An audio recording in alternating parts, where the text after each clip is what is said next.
Hi, everybody. Thank you for being with me today. Today, we are going to be talking about sleep and how it is the single most effective thing that you can be doing for your brain and your body. I changed this webinar a little bit from the times that I've done it before, and I will be including like children and adolescents as part of this. So it's for the whole family. And I will be taking questions at the end. So I'm now going to quickly share the screen with you guys, and we will get started. So let's see. For those of you who don't know about the Lighthouse, I just wanted to quickly do an intro. So we are one of the largest mental health practices in the region with over 30 clinicians that are working to provide psychology, psychiatry, occupational therapy, speech and language therapy, group support, mental health first aid. We do webinars like this for the community. At the heart of who we are is our grief supports that we do. We have about 20 support groups that are running right now that are led by psychologists. So it's not really a support group. It actually is a very therapeutic space because it's led by experts and they're all free of charge. So please do not be sort of dissuaded that it's going to be lower quality. These are all experts in their field, and they are providing free support for the community every week, twice a month sometimes, once a month sometimes, depending on the topic. So I really want you guys to check our social media.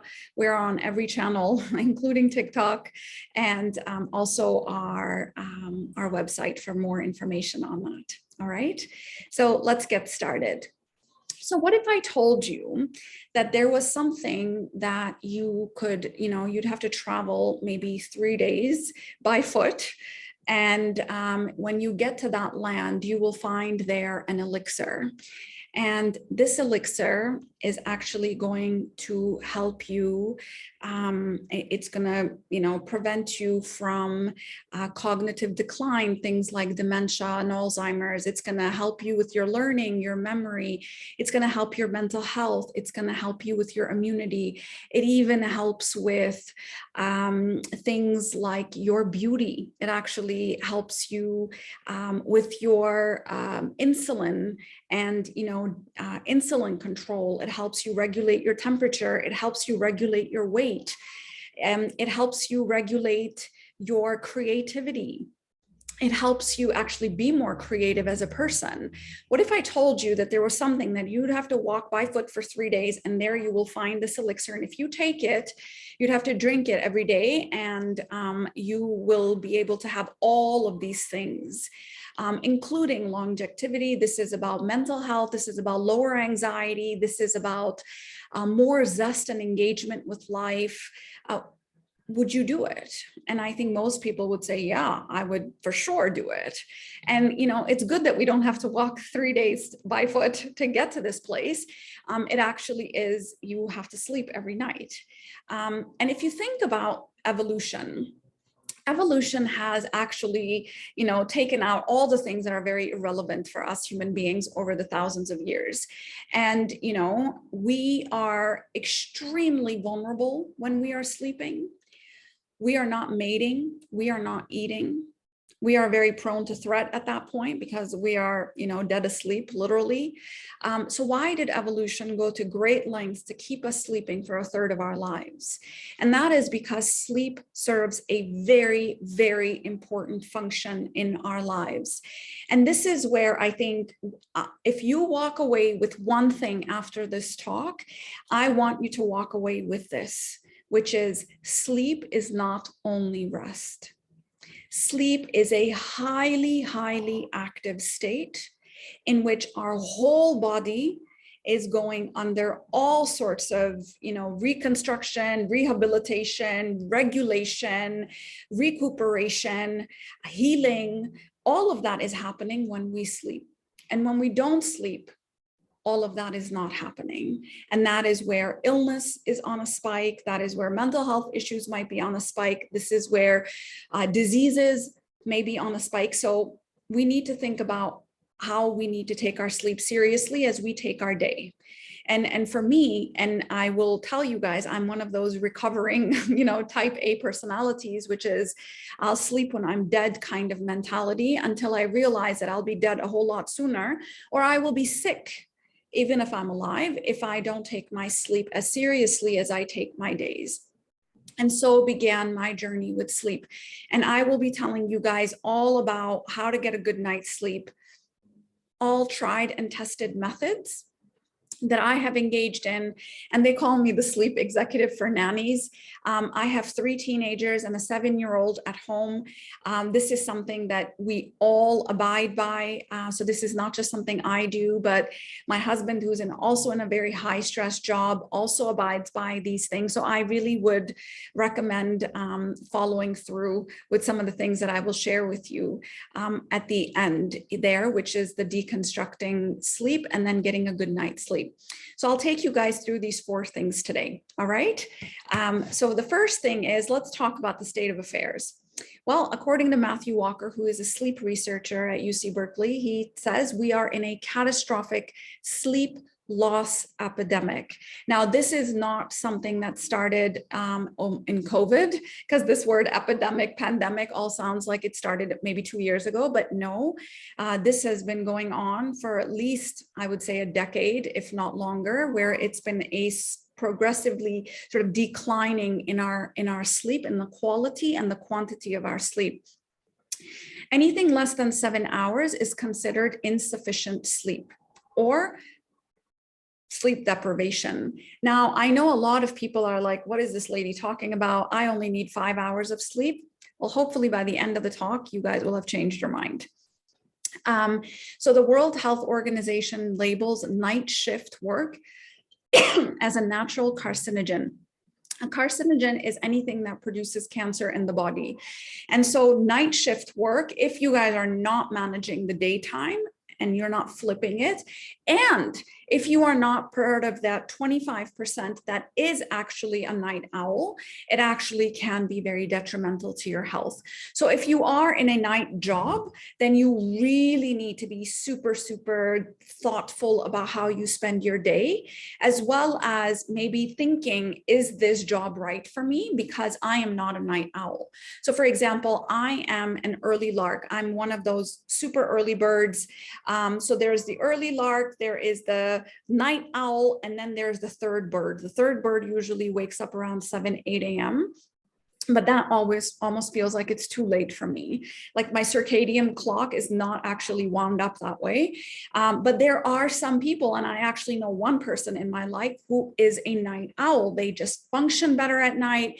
And evolutionarily speaking, these guys were the ones who were the night watch. So they come from a lineage of night watch people. But if you are not a night watch person, then a night shift job could actually be very detrimental to your health. The CDC in the United States declared insufficient sleep a public health concern. And even knowing all of this, there is still a lot of stigma associated with resting, which is different from sleeping. And we know all of this. We know this in the corporate industry. We know this in the education industry. We know this from science, but we still feel like we need to have problem-solving sessions at 9 p.m. at night. Like, it just doesn't work, guys. We now have fMRIs. We have MRIs that actually show the effect and the damage it does on the brain, and how the brain just doesn't work the same way at different times of the day. If you guys are interested in knowing how to work with your circadian clock, I would actually recommend a book called When by Daniel Pink. I think his first name is Daniel, but his last name is Pink. So just put When and Pink and out it will come. I really recommend that book. And the second book is Why We Sleep by Matthew Walker. And so I'll just say that here.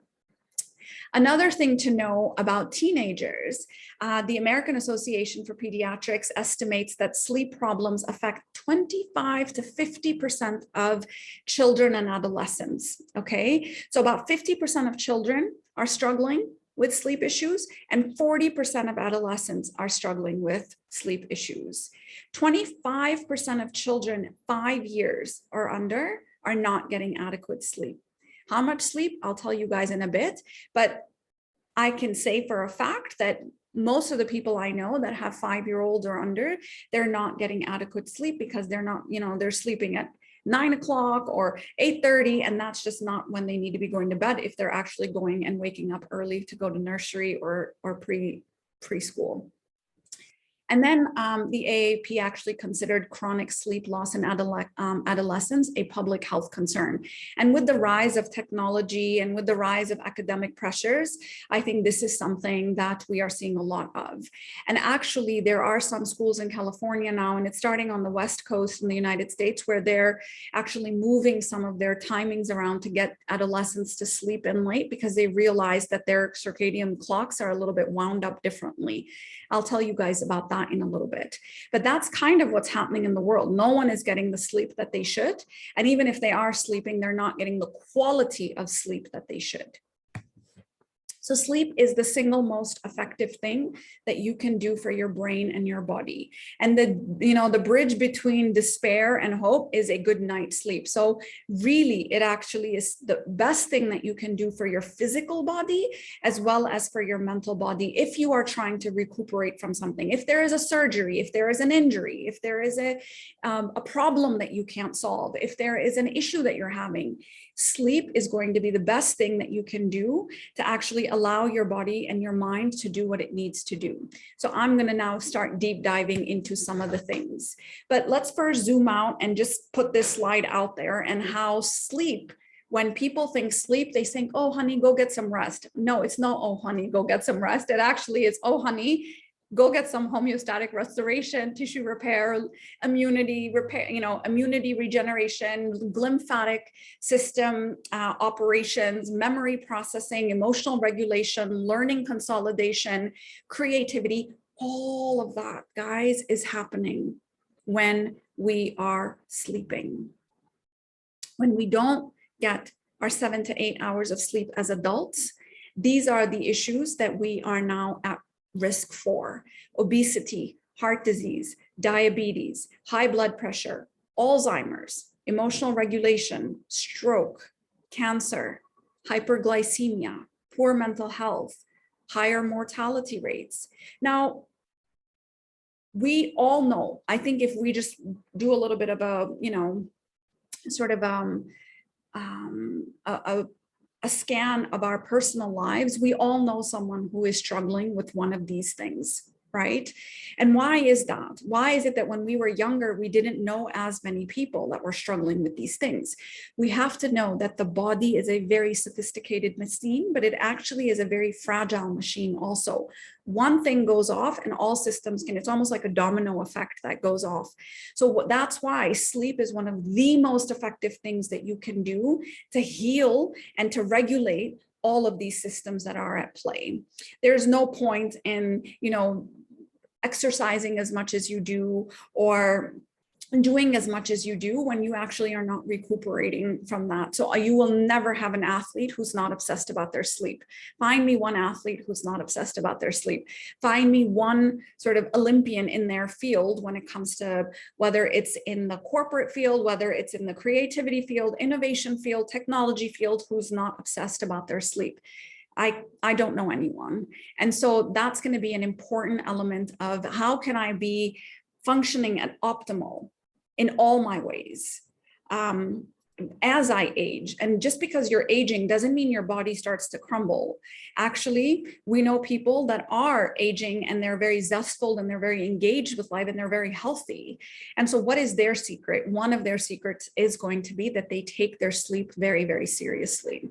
So depression that's associated with long working hours. And I actually quoted the study because it's a very old study, but I wanted to actually say this is pre-technology boom, right? Technology really sort of took off around this time, but the hours, sort of the handheld devices, I should say, but the hours associated with long working hours, it was actually not a result of the workload, but actually a result of sleep deprivation. And adults who actually get less than 6 hours of sleep are 2 times more likely to suffer from a heart attack or stroke. So these are just some of the facts that I want to put out there. And before I go deep diving, and the first thing I want to deep dive into, which is the one that actually was like, got me paying attention, was sleep and its relationship to cognitive decline. Now, sleep, so we all know of the lymphatic system, right? The lymphatic system is the garbage disposal system of the body. We have like lymphatic massages and lymphatic brushes. Basically, it's anything that actually will activate that lymphatic system. And it's basically all these, it's all throughout our body, we have these kind of pipes that run through that flush out all the toxins in our body. Now, there is a second set of pipes that they were found that is attached to our brain, and then it goes down our spinal cord, which is called the glymphatic system.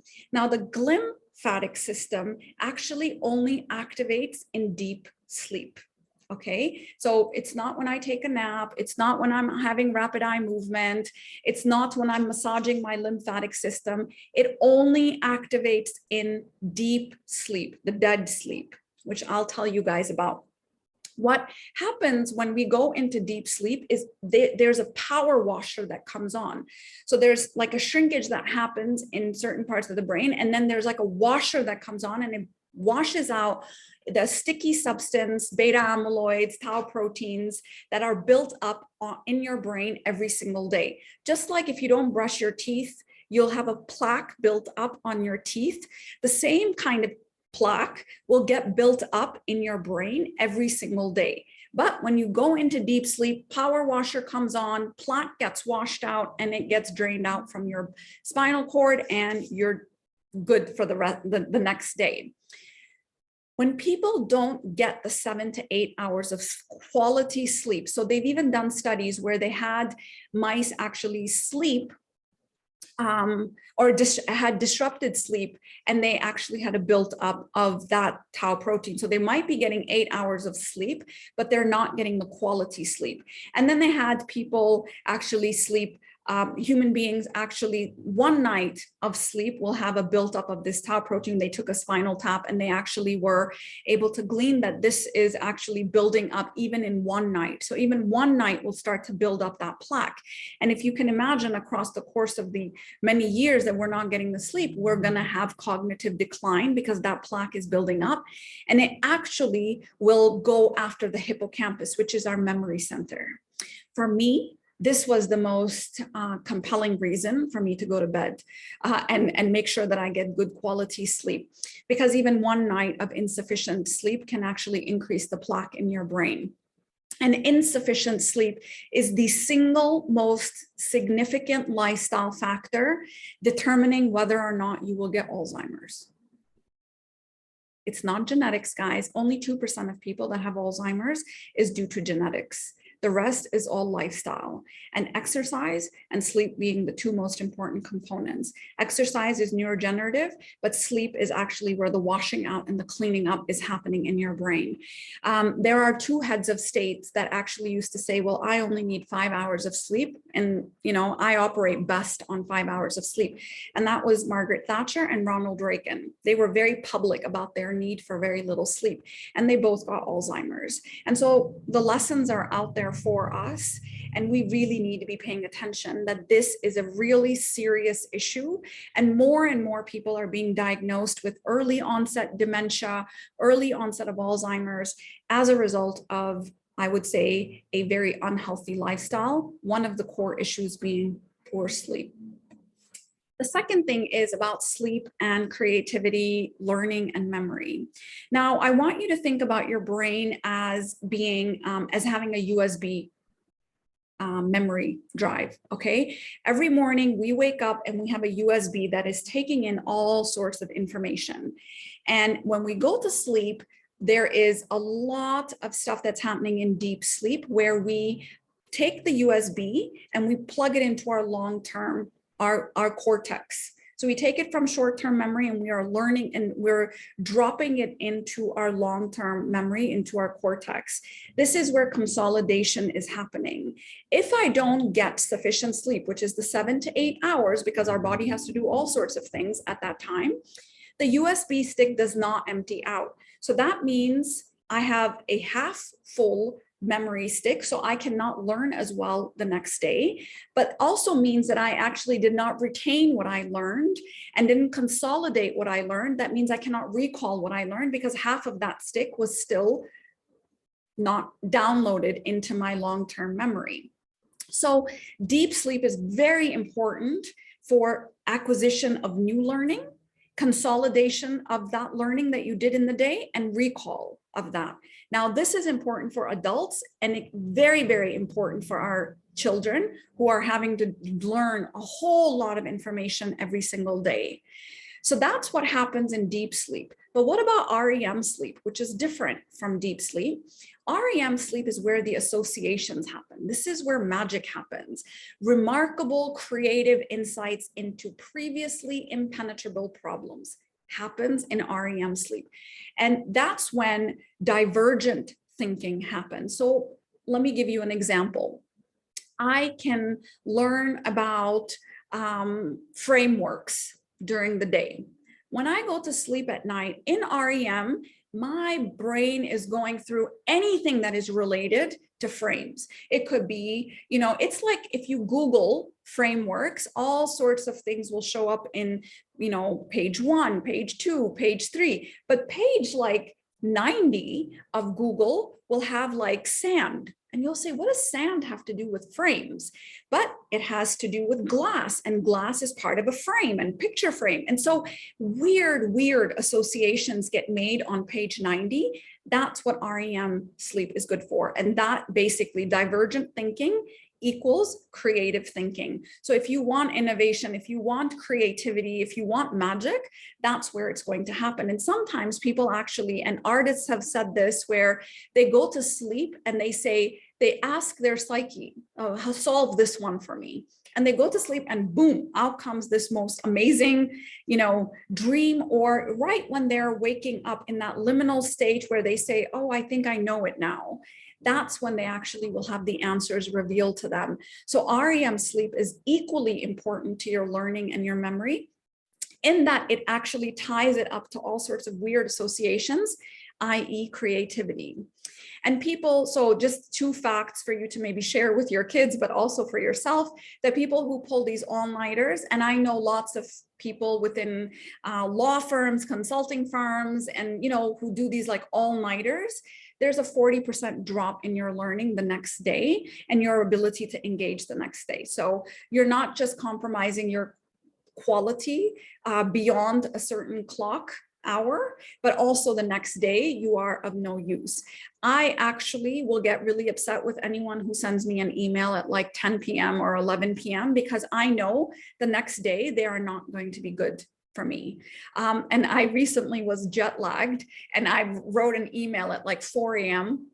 And I had to qualify that email and just say, listen, I'm jet lagged. That's why you're getting this email at this hour, because I wouldn't necessarily send this to you. Because as leaders, as parents, we really do set an example. And if I'm waking up at 4 a.m. writing emails, I'm basically putting that kind of pressure on my team that now you need to be waking up at this hour. But if you are a leader, if you are a parent, then I think it's really important that you sort this thing out and you sleep by example, or live by example as to what you want from your team and from your children. There's all sorts of studies also done on problem solving, and they gave people a difficult problem and they had them do it, they kept working at it until they solved the problem. And then the other group of people, they actually let them sort of sleep on it, and then they wake up and they were able to solve it 3 times faster than those who actually kept at it and at it and at it. And so usually what I will tell my kids, what I tell myself, that if I'm really struggling with something, I go to bed early and then I wake up early. That's going to be far more helpful for me than if I were to just keep at it and keep at it. It just doesn't work the same. The brain is done by a certain time, and we need to just accept that as human beings, that we are human and we are not a computer or a machine. What about mental health and sleep? Now, we all know that there has been a rise in mental illnesses, mental health disorders, a lot of symptoms that people are struggling with, a rise in suicidality, and a lack of sleep, and this kind of in-your-face kind of technology all night long and Netflixing all night long plays a big component in people's feeling quite dysregulated. Now, I'm not saying that you will develop a mental health disorder if you don't sleep properly, but I am saying that that you are going to be 60% more reactive, because there was fMRIs done on people that got 7 to 8 hours of sleep versus those who were getting less than 7 to 8 hours of sleep, and they found a 60% more active amygdala. The amygdala, so this used to be an fMRI down here. The amygdala is our fight or flight response. This is our attack. This is our anger. This is our reactivity. This is where we are not in our, sort of high mind, our human mind. It's actually our low brain. When we talk about amygdala, it's what we have in common with all mammals. And that is 60% more reactive in people, just one night of sleep. And that's why when you don't get a good night's sleep, you're just moody, you're cranky, you're less likely to reach out to people because your aperture narrows when you are in fight or flight mode. You're not thinking, oh, let me reach out to this person, or let me care about that person, or let me ask for help from this person. You just feel everyone is out to attack you and you are attacking everyone.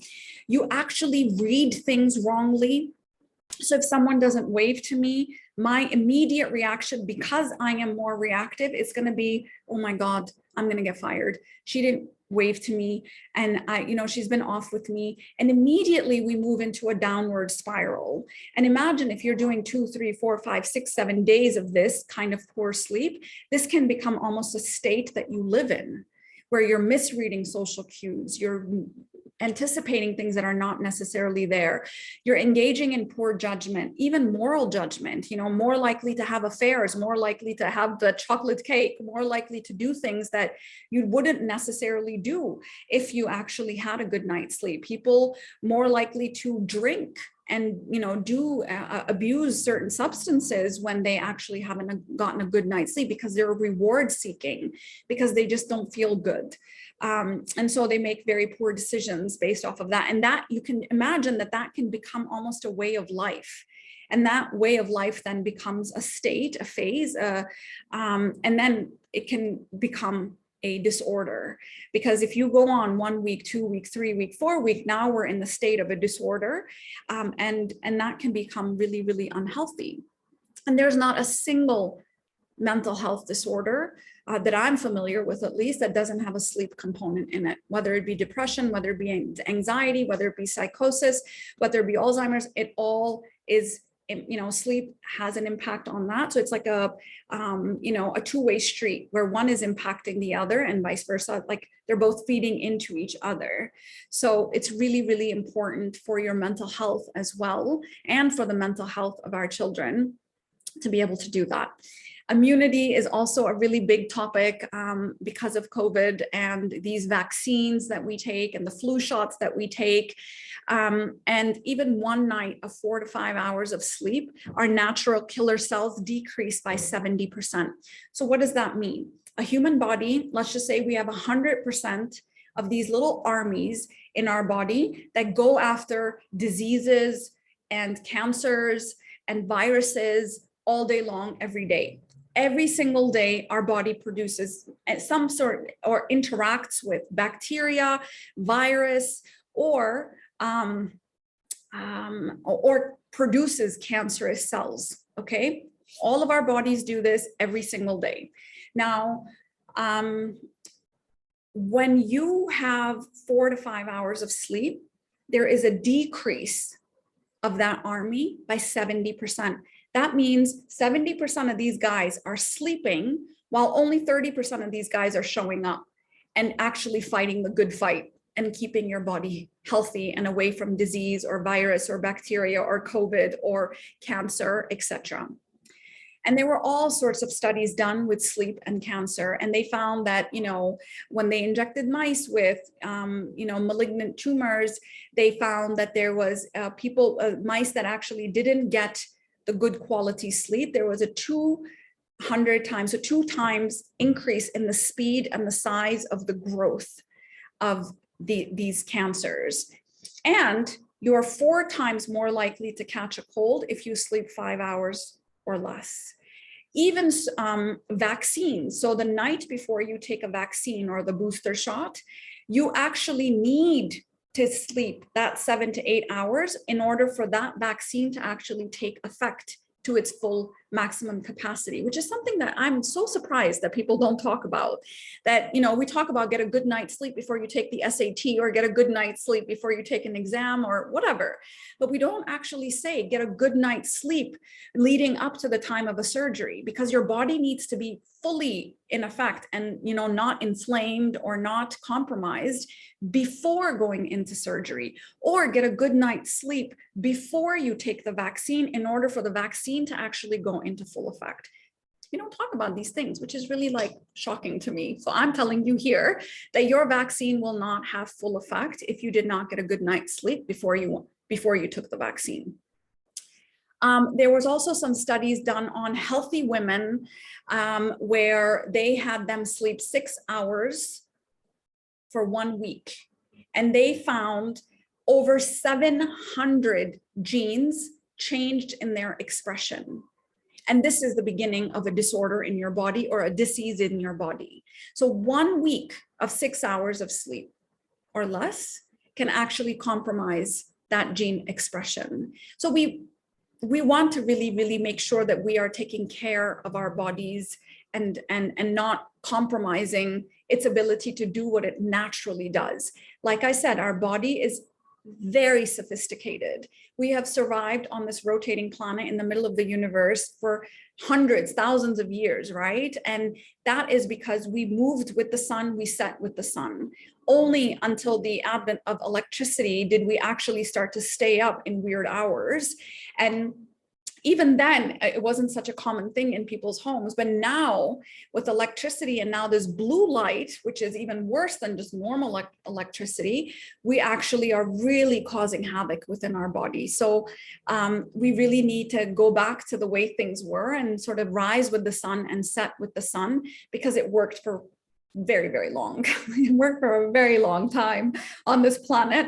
And we just want to do what is intuitive. I know we are very sophisticated and very advanced in our technology, but our body hasn't gotten very sophisticated.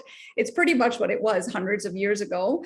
And so we kind of want to go back to the way we used to do things before all of this noise and technology came online. So let's try to understand sleep a little bit. So guys, I'm not looking at your questions right now, but I will answer your questions at the end. So you guys can keep dropping them in the Q&A box. Don't put them in the chat box, because I'm only going to open one box at the end. I do see that some people dropped it off into the chat box. So let's talk a little bit about sleep. So not all sleep is created equal. So you have stage 1 of sleep where you are drifting into sleep, and that's really about 15-20 minutes of when you put your head on the pillow. Stage 2 is when your brain waves start to slow down. You're in a little bit of a deeper sleep. We're now in the 30, 40, 50-minute mark of when we've put our head down. So it's not like you can't be woken up at that time, and you won't be so shocked when you wake up. And then stage 3 and stage 4 come on. This is where the delta waves come in. And this is the deep sleep that I was talking about. The glymphatic system, the restoration, the learning, the consolidation, all of that is happening in stage 3 and 4. Stage 1 and 2 is just really gearing us up for stage 3 and 4.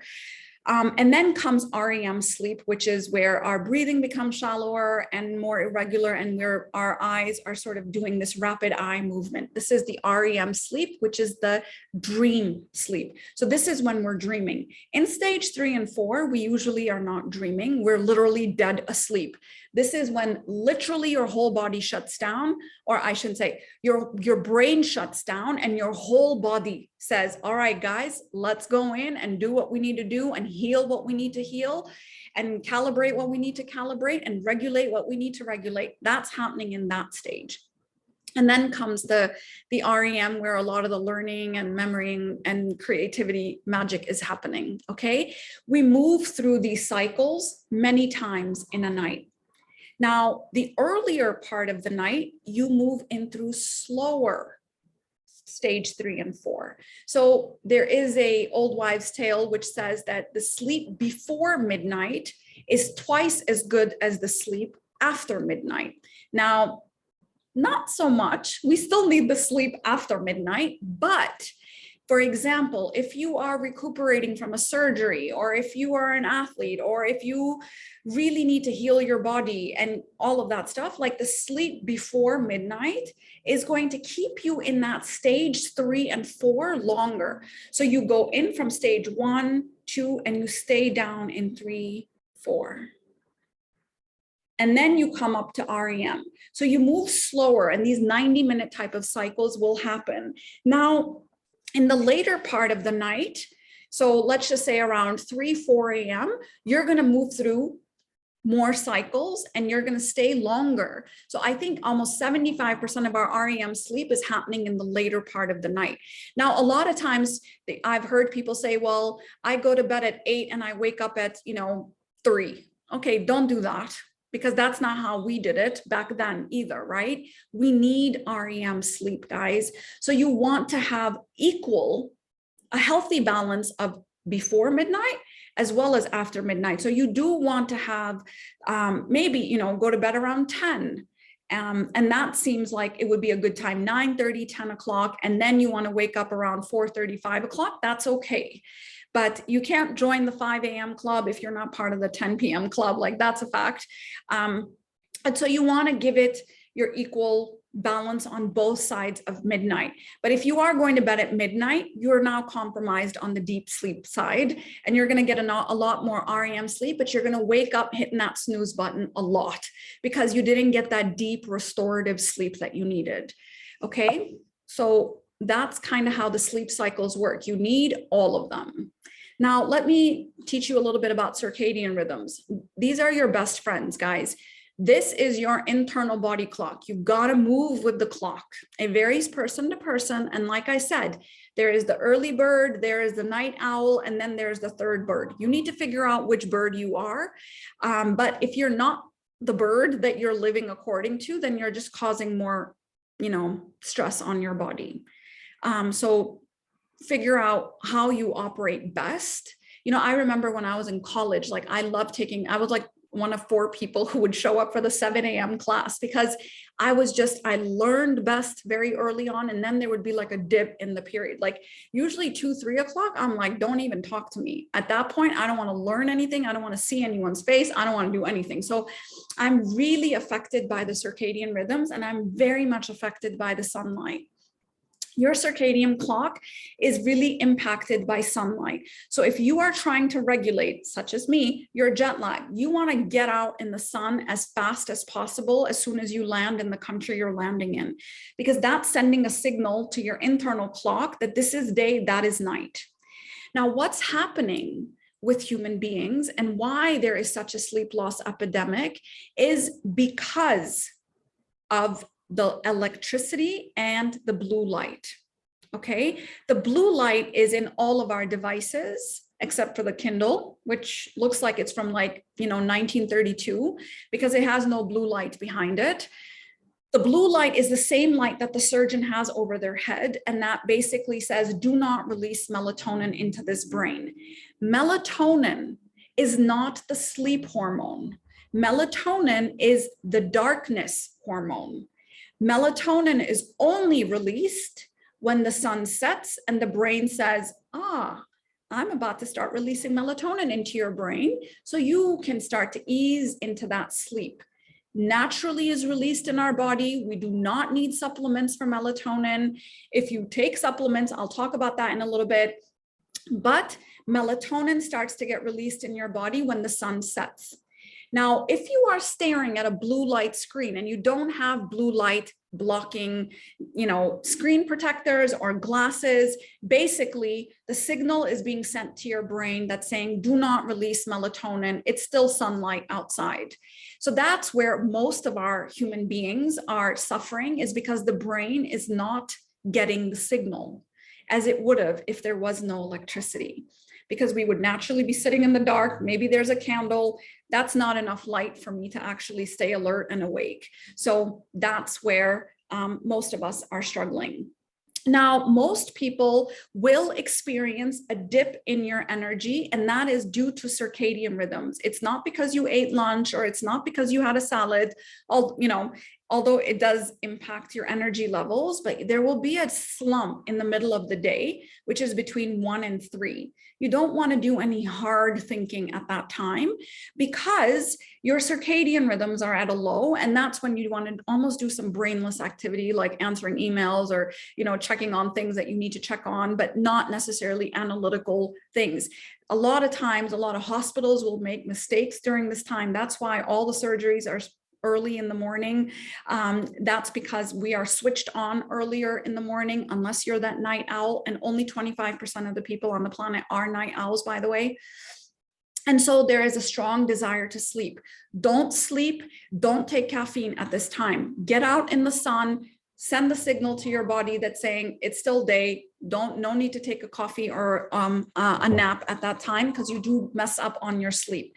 I'll talk about that in a little bit, but this is part of your circadian rhythms, okay? And teenagers have a phase delay of approximately 2 hours at the onset of puberty. This is extremely important for educators to understand, and hopefully one day we will get all educators to understand what we now know from science, which is that when teenagers come into puberty, their clock sets 2 hours later. Their circadian rhythms shift. My son, who 8 o'clock, go to bed. I mean, this is how I've been my whole life, 7:30, 8:30 max.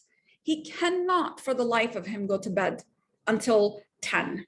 Okay, just lay in bed, read a book at 9:30. There's no electronics, but and then he sort of dozes off. Very normal, but that's not good, because if he wakes up early, then he didn't get his sufficient sleep. So at that point, I would introduce my melatonin or the nighttime tea or chamomile or magnesium or all the other supplements to get him in a relaxed state earlier, so he can wake up until we shift our school times, which is, I'm not sure when that's going to happen, but there is a wave that's happening in the world that is getting the memo that teenagers need to start school later. So if teenagers started school at 8 or 8:30, which was great in COVID, not so great for other reasons, but they could actually roll out of bed and onto their laptop, and they were able to get more sleep.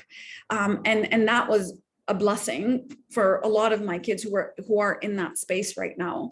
So hopefully they will get the memo, and we will start kids a little bit later as they hit puberty or middle school, high school. So what is a good night's sleep, you might be asking? What do you mean? Dr. Saliha, tell us what a good night's sleep is. Both quality and it's both quantity. You should be able to fall asleep within 30 minutes. You will wake up at one point because there is a little bit of cortisol that gets released as the night shifts and body starts to gear up towards waking up. So you might wake up in the middle of the night at one point, but you should be able to go back to sleep within 20 minutes. And you wake up restored. That's number one thing. How do I know I'm getting a good night's sleep? Now, you can wear sleep trackers. Mine is actually being charged right now. You can wear a sleep tracker and it will tell you deep sleep, light sleep, etc. But you don't need that if you don't want to have that, because sometimes it makes people even more anxious to know that they're not getting the right sleep. If you wake up without an alarm clock and you wake up and you're like, okay, I'm ready to take on the day.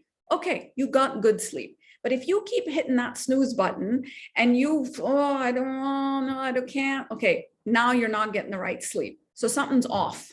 Okay, so that's enough signal for you to know that you need to do something differently. What is healthy amount of sleep?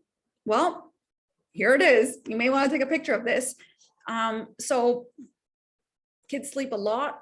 And you can imagine why younger kids sleep a lot. That's when the body is building. When they used to say, Mama, why do my bones hurt when I'm going to bed at night? And that's because your body is growing. Literally, the bones are growing. The human growth hormone is being released. All of that is being sort of managed when we are actually sleeping. So we sleep a lot more when we're younger.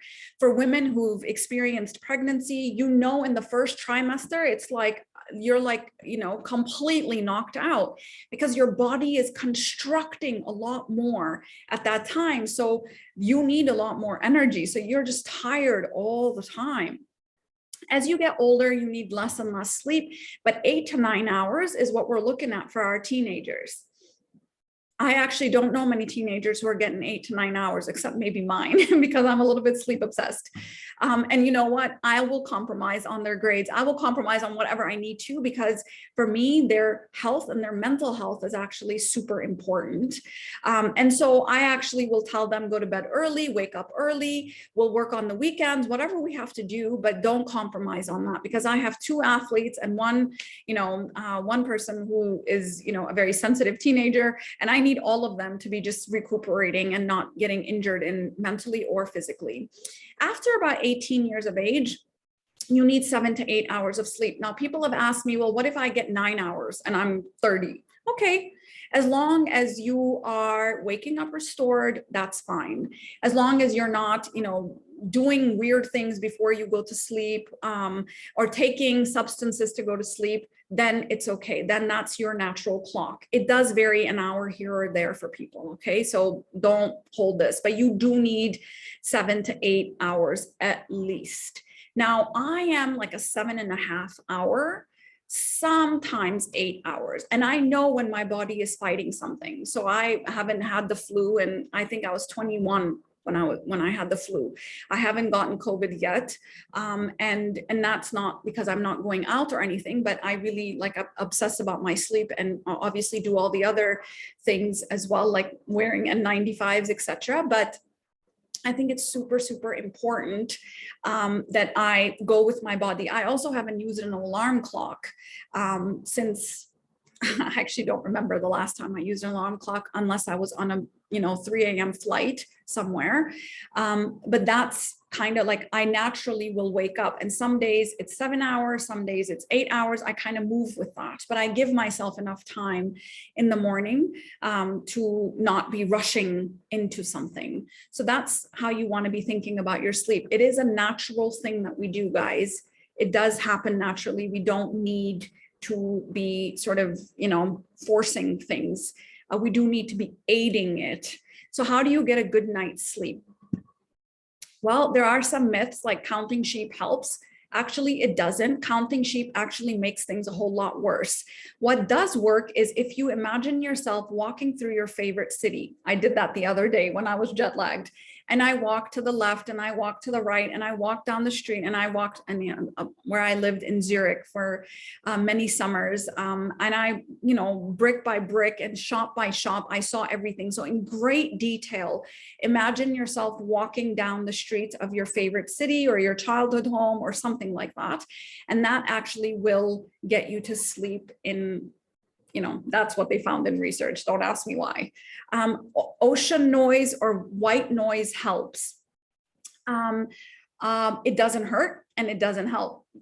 If it helps you, great. Now, I'm one of those people, if I don't have white noise, I can't sleep. If it's like too quiet, I'm like, I can't sleep. So this kind of noise actually is very soothing for me. And apparently it's the same noise that we had in the womb. We hear a kind of noise in the womb. I don't know. It works for me. If it works for you, do it. And so I always have a fan going. I even have like a portable fan that I travel with because, or sometimes I just have to ask the hotel, do you have a fan that I can, but just as long as there's some kind of noise, it helps me sleep. So if it works for you, do it. If it doesn't work, it's not going to work. Naps help you catch up on sleep. Naps can actually really throw off your circadian rhythms and throw off your sleep hygiene. So there is something called adenosine that builds up in your brain. So we wake up with this amount of adenosine in our brain, and over the course of the day, the adenosine builds up and the pressure builds up, and then enough pressure and we get drowsy. That's why if you fall asleep, for example, on the sofa one day, you will actually stay up 2 hours later the next day, right? Or that night. And there are times where I have to stay out till midnight and I know I'm going out with my friends and I'm not going to be home by 10. I will try to force myself to take a nap that day because I know I have to be awake a little bit later. So adenosine just needs to build up. So if you sleep for 2 hours, you know that you're going to be awake 2 hours later. And then night sleep is what we're aiming for, guys. That's the deep restorative sleep, not the nap. Naps, 20 minutes or less is great, but I don't know a single human being that can do that. So if you can do it, go right ahead. But anything longer than that, you will have residual effects and you will affect your sleep hygiene. You can recover your sleep on the weekend. Unfortunately not, guys. We are damaging our body every single day. We're damaging our brain every single day. At some point, it will tip over and you will not be able to recover from that. So our body will heal itself. It's very sophisticated. It knows how to heal itself. But at some point, the pain and the pressure will be so much that it will tip over into diabetes, or it will tip over into heart disease, or it will tip over into insulin resistance. So you don't want to do that. It's not a bank. You can't deposit and withdraw whenever you want. You need to have a habit of these things every night. And then the snooze button helps you get more sleep. Actually, the snooze button is one of the worst things that you can do for your heart, because every time that snooze button and you're going into deep sleep and you sort of get jolted out of that, you're releasing cortisol into your body. And before you've even woken up, you're in fight or flight mode, because the body has a natural time of moving in and out of cycles. So if I wake you up out of third or fourth level sleep, stages, these 3-4 stages, and I jolt you out of that, that can be a very violent experience for the body. So it has its natural rhythm and its natural cycles. And if you jolt yourself out of any other cycle, then it can be quite disturbing. So what can you do? Well, here are some isms that you will have me say many times to my kids. Good sleep is done at night, but it's made in the day. And your morning routine starts at 10 p.m. A lot of times people ask me, how can I have a good morning routine? I said, don't even talk about a good morning routine until you tell me about your night routine. And if you are not sleeping by 10 p.m., please don't even attempt the morning routine thing. And you can't be part of the 5 a.m. club unless you're part of the 10 p.m. club. A lot of people, you know, thanks to the Robin Sharma book, 5 a.m. club, but I actually will tell you, don't join any club unless you're part of the other club first. The night club is more important than the morning club, guys. And so you might be sleeping at night, but you actually make, so from the time I wake up, the decisions I make will impact my sleep. If I drink a Diet Coke at 12 o'clock in the afternoon, if I have an espresso at 1 p.m., all of these things will impact how I sleep at night. So from the moment I wake up to the time I go to bed, I think about my night's sleep. So as much as I used to think about how I will spend my day, I now think about how I will go to sleep at night, because I know it's equally important to my productivity. So here are some things you guys can start doing. So don't exercise too close to bedtime. Preferably, it's best to do it first thing in the morning with the morning sun. Think about our ancestors who used to just wake up with the sun and just get moving around, right? You want to do that with the morning sun. It sets the clock right. It sets your circadian rhythms right. You have enough cortisol in your body to work that thing off. And that way you're not pumping all of that stuff before bedtime. So you don't want to do anything close to bedtime. A gentle walk is okay, but nothing more strenuous than that.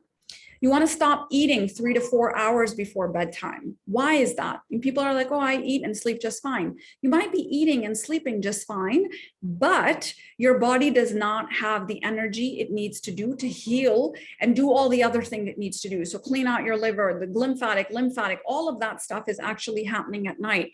30 to 40% of our body's energy goes into digesting food. And if you are digesting food, that means you are not doing all the other things you need to be doing. So you don't want to eat close to bedtime, because your liver and your kidneys and your lymphatic all are operating at night and they need energy. So you don't want to send that energy to the digestive system. And that actually is not going to make you feel good either. And you're going to be unsettled, and it's just not going to feel as well when you're reclined and all of those, you know, acids are sort of moving around in your stomach. You don't want to do that. And obviously avoid spicy food at night, because it does come up and there is reflux, and that will interrupt your deep sleep. Schedule caffeine first thing in the morning, guys, early in the morning. Now, caffeine has a half-life of 12 hours. No, caffeine has a half-life of 6 hours, and a quarter life of 10 to 12 hours. That means if I have a double espresso at noon, which most of us want to have because espresso picks you up when those circadian rhythms dip, then we actually will have a single espresso in our system, depending on our system, but I'm speaking generally. At 6 p.m., I'll still have a single espresso in my system. At midnight or 10, 11 p.m., I will still have a quarter espresso in my system. Deep sleep and caffeine do not go together. So you're actually compromising your night's sleep if you're having caffeine. So I would say no caffeine after 10 a.m. I know people don't like me very much right now. It's okay. Somebody has to be the bearer of bad news. But this was very hard for me, guys. I'm telling you, this was a major, major life change for me. Yeah, nothing more about that. No device on mattress rule. Your bed has to associate your brain with sleep. And if you are on your devices, on your bed, I actually had to construct a sofa that fits in my room where I could recline my feet, because I used to type on my laptop on my bed. And I just like my feet reclined when I work. And so I actually built a sofa that had this kind of L-shaped for my room so I could have my feet reclined, so I was not actually working on my bed. The same rule goes for kids, guys. This is a huge one for kids. The darker the room, the better. So, and turn down the lights as the night comes on. Again, you want to mimic the sun. You want to dim the lights. You can get dimmer placed on any lights, by the way, or you want to turn off the overhead lights and turn on lamps, which are not as hard for the eyes or for your melatonin release. You want to limit blue light consumption. If you cannot limit blue light consumption, all screens can have blue light screen protectors. You can get this at Virgin, you can get them online. I also have these glasses, which are a little bit far off over there, but you can get these glasses, and the orange glass is actually the best one that you can use. So if you are watching TV at night, or if you are watching, looking at your phone or working on your laptop, which is reasonable for kids to be doing, for me to be doing, orange blue light blocking glasses are the best. But you can get these, screen protectors, which don't change the color of the screen at all. This is a no-brainer. If you don't have it, you need to have it. Set a sleep routine. So like shower, pajamas, tea, book, like, you know how you have little babies and you have like a nighttime routine? You need a bedtime routine because it winds down your body. This is not about knocking you out. This is about winding you down. Even a hot shower actually increases the vasodilation in the body, which drops the core temperature. So the surface of the body heats up through a hot shower and drops the core of the body temperature, which is what you need for deep restorative sleep. Even things that I will tell you about, like cryo chambers and these freezing therapies, they drop the core temperature, which is actually really good for sleep. You can do some progressive muscle relaxation. You can Google that, or things like Brain FM, which use binaural beats, what actually puts you in like a hypnotic sleep-like state. You want to have an environment in your room that is relaxing and supportive. Like, no one goes into a spa and gets told, Dr. Saliha, we would like you to relax now. No, the environment in the spa is such that I'm like relaxed. A relaxed body equals deeper sleep. A relaxed body does not equal sleep. It actually just means that eventually you will move into deeper sleep, and that's the sleep we want.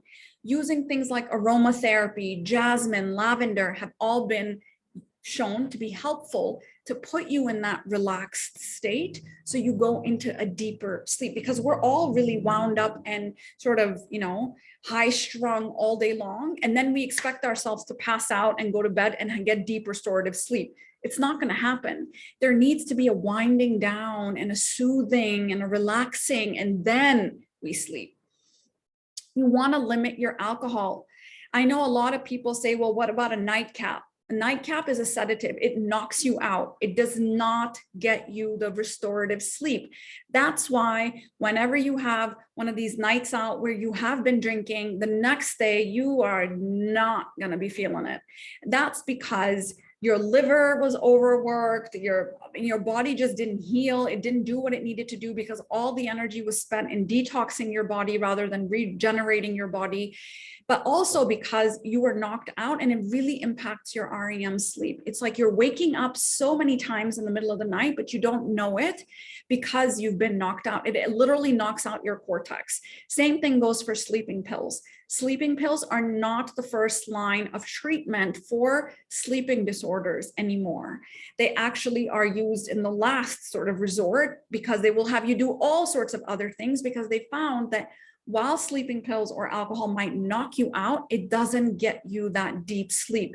You're not actually releasing the melatonin and all the other things that need to happen when it comes to healing and regenerating. And you guys can Google melatonin and cancer or melatonin and immunity. Melatonin is linked to a lot of beautiful things and healing things in our body. I would recommend supplements like MagVita or Healthy Cell. If you follow me on Instagram, there is a sleep highlight where I have pictures of all of these things that I recommend, that I've used, that I've given to my kids. Melatonin, unless it's lab produced, is actually really not good for you. Now, all of these, they found that either it was 80% less to 800 times more than what it was actually showing in the body. And melatonin should be used 0.75. That's the recommended dose of melatonin. What do we see in the market? 2 milligrams, 4 milligrams, 10 milligrams. I was like, why would anybody take 10 milligrams of melatonin? Please, guys, do not do this. 0.75 is the recommended dose. 0.5 to 0.75, less than 1, okay? So if you are gonna take it, try to get your doctor to prescribe it for you and have it produced in the lab so you know exactly how much you're taking, rather than getting it off the shelf, which has really, it's not regulated. You will feel groggy. It will mess up your circadian rhythms for sure, okay? When you are eating at night, so maybe you, for example, we eat at 7 p.m. in our home, and maybe you get hungry and, and you're like, I want to eat something. Try to eat foods that actually release tryptophan and melatonin. Kiwi, walnuts, almonds, tart cherry juice.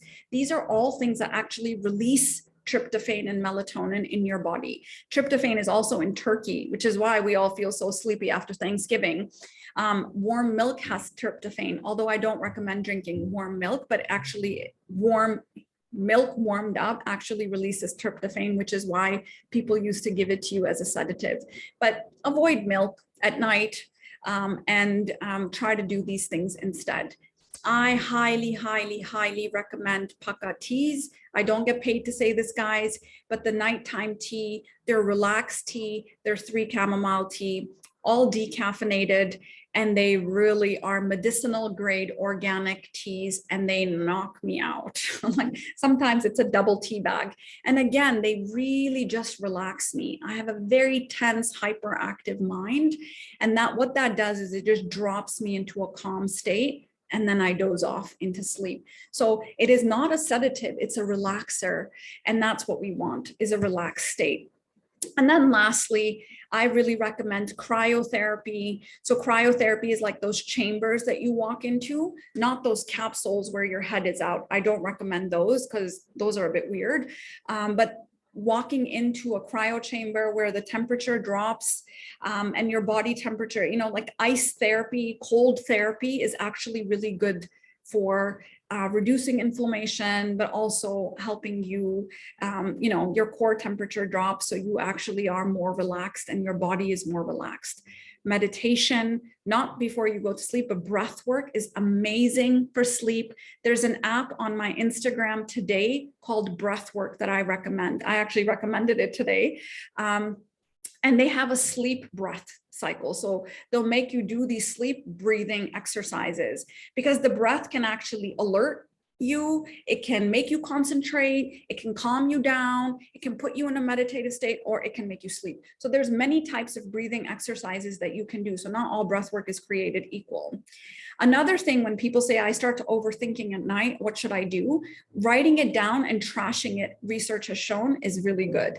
So write it down and get rid of it. And there are times where I'm like tossing and turning and I'm like, oh God, this thing is going to loop in my brain. So I'm going to write this down. I'm going to worry about it later. And it almost feels like your brain is giving it to someone else to hold on to it. So you don't have to hold on to it. So write down your worries. No sleeping in on weekends. That's when you throw off your cycle. This goes for kids, most importantly. When it comes for your children, don't talk about disturbing things or read scary stories at night or bedtime. This just gets them occupied and then they're not sleeping. So think about things that you're grateful for, things that went well, things that you want to happen tomorrow, visualize tomorrow. That's the stuff that you want to be thinking about before you go to bed. A lot of times parents are like, this is my only chance to talk about something. Don't do it. If it's after 7 p.m., don't talk about anything disturbing, because that's going to loop in your child's head. Do it in the morning, not in the morning, but because that they have to go to school, but find a time after school and before 7 p.m. to do some of this stuff. If you can't sleep, get out of bed. Your brain is an associative device. It will associate lack of sleep, poor sleep, insomnia with your bed. So if you've tried to sleep for 20 minutes and you can't sleep, get up, get out of bed, go do something, not on technology, but read a book, or fold your laundry, or do something that actually is quite mindless or something. And then once you start to get drowsy, go back to bed. And if you and your sleep partner have different sleep habits and you can't come to a compromise that is based in science, which is what I've done, because I said the room temperature has to be super cold. The room temperature has to be about 16 to 19 degrees, which is not something that, my partner would, my husband would actually agree to until I showed him this is what the science says. And then, I actually even got a chili pad where my bed stays cold and his is fine. Darkness. This was something that I really like to sleep with the curtains open, but I was convinced by research that the room should be dark. And so if you can't come to a compromise using research, then sleep divorce is recommended. And they found that people who sleep in separate beds have better intimacy, better marriage, better relationship than people actually who are, beating each other up all night because he snores, or she likes it too cold, or he likes it too hot, or he likes it too dark. And don't fight over these things. Just sleep in separate rooms. It's actually a very recent phenomenon in history that people sleep in the same bed, by the way. Like, it's not something that people did for centuries before us. This is a recent phenomenon. So it's not the end of your life as you know it, but you guys can come together, but sleep in your separate spaces if you need to. And that's all I have for you guys. These are some of the Instagram channels that I recommend. These are two that I contribute to for adults. These are for adults who are parents. Smart Heart Board Game is a board game I co-created with my colleague, Christine. It's for emotional intelligence with kids. And this is for youth. We also have TikTok for youth. And so if you have teenagers, I recommend following all of these accounts because it will give you some things that you can share with them, or it prevents them from getting weird information from Google and self-diagnosing. So these are all the Instagram channels, and we're also on all sorts of other LinkedIn and YouTube and. So now I can take some of your questions. If I don't answer your question, please feel free to direct message me on my Instagram, and I'm going to be sending you my Instagram here. Well, it's on the screen, but sometimes people don't see that, but that's my Instagram channel. You guys can direct message me. Now I'm going to go through from the bottom up to all the questions. Let's see. Taking Panadol night, not a good idea, guys. That's a sleeping pill, and it actually is just knocking you out. Do not take Panadol night if you are not sleeping properly. Do all the things I recommended. I promise you it works. Really, really promise you it works, because I used to take sleeping pills to get to sleep because my mind would just not, and I couldn't afford to not sleep. But again, I would not feel rested, and my body really took a toll when it comes to just, my insulin and all of these other things, because it wasn't doing what it was supposed to do. The melatonin release is key, guys, and knocking yourself out is not it. So trust me, it's tried and tested. I have done all of these things. I have worked with very, very stressed out executives on this routine, and it has worked. To the point where I remember working with one mother who was always just super anxious, and she took some of the things that I recommended and she slept for like 10 hours. And she's like, okay, I don't want, that was a bit too much, but that's basically what her body needed at that time. So I promise you the things that I'm recommending work. So don't take Panadol night, because that actually is not going to help you. So how do you sleep well when there are nights like birthdays or late dinners? I really space those things out. I regulate my social life around my sleep cycles also. So of course there's things like birthdays, but I'm not gonna be going out every single night of the week. Even if there is a birthday every single night of the week, I'm going to say, guys, can we do it on a weekend, or can we do it on, the following week, or something of that effect? Now, there has been times where 3-4 days in a row that I was up, my body took a toll, but I know that that's not a way I live my life, and I'm okay with that. I think socializing, being with your tribe is important. It's part of happiness. It's part of your mental health. So I have compromised maybe 3-4 nights, but that was it. It was 3-4 nights. And then it's not something I would do on a daily, weekly basis. I am not one of those people that goes out every night of the week. I don't attend things. I don't, there are times where across the world, someone will say, do an Instagram live with me or do something with me at 9:30 p.m. Not happening, guys. My brain shuts down right around 8 p.m. and it's not going to work after that. So I do have some hard stops when it comes to my work. Obviously, there are things that I have done. There are things that I've done that have been beyond that, but it's a rare occasion that does happen. No, you do not get addicted to teas that are decaffeinated. And if you are addicted to it, it's okay. Like there are some things that that are habit forming, that is okay for you to drink chamomile tea, for example, and have it be habit forming. It is a very fine thing to do. Mattress is a very important thing. Guys, invest in your pillow, in your mattress. Do your research, Google, but if you don't have a comfortable bed or a comfortable pillow, then you are compromising your sleep. So for your birthday present, buy yourself a mattress and a pillow that is going to get you that awesome heavenly sleep. Okay. You don't suddenly wake up from deep sleep. So someone said, I suddenly wake up from deep sleep. Nope, chances are you are in REM sleep at that time. You don't suddenly wake up from deep sleep. I recommend the Fitbit for sleep tracking. I love my Fitbit.